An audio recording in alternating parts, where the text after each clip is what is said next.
Vamos começar a revisão falando aqui do que você precisa fazer para conseguir fazer uma leitura rápida de um texto em inglês. As coisas mais importantes. Você vai ter que saber o gênero textual, se é um conto, se é um anúncio, fica mais fácil, né? Também eu tenho que ver as imagens, os gráficos, as tabelas, aqueles elementos não verbais. E se eu tiver palavras que eu já conheço, melhor ainda. Love, né? Então, é uma palavra que eu já conheço, que é amor. Agora, por exemplo, tem palavras que são muito parecidas com a nossa língua, que são os cognatos. Então, por exemplo, interpretation, interpretação, chocolate, chocolate, é um cognato. Então, são as palavras mais fáceis aí, né? E, além de tudo isso, dessas estratégias de leitura, eu também tenho que identificar a palavra-chave quando eu tenho uma pergunta. Então, tá perguntando onde é a casa do fulano de tal, qual é a cor do carro dele. Então, eu vou pegar a palavra casa e vou procurar no texto. Carro. Então, geralmente são substantivos, tá? É claro, você pode usar dicionário quando tem necessidade, mas não é obrigatório. Para você fazer uma boa leitura, o mais importante mesmo é você conseguir localizar todas as informações que você puder.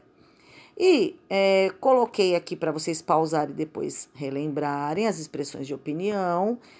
Eu coloquei aqui, por exemplo, tem algumas frases são fato, outras opiniões, né? Então, por exemplo, rabbit are mammals. Mammals são mamíferos. Então, coelhos são mamíferos? É um fato, não é uma opinião, tá? Lá embaixo tem uma frase lá que é French fries are tasty, né? Então, batatas fritas são saborosas. Tem gente que não gosta, então aí seria uma opinião. Aí eu poderia colocar eu acho, na minha opinião, tá?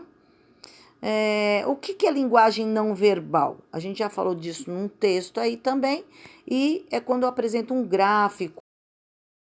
Esse caso, ele é verbal e não verbal, né? Porque ele tem umas partes escritas e outros em desenho, tá? Mas só por olhar o gráfico, eu já vejo que o gráfico está escrito economy, que é economia, e está em queda. Então, isso quer dizer que mesmo sem ler esse texto todo aqui, ó, eu já sei que ele está falando de uma economia em queda, tá? Então, isso é o mais importante.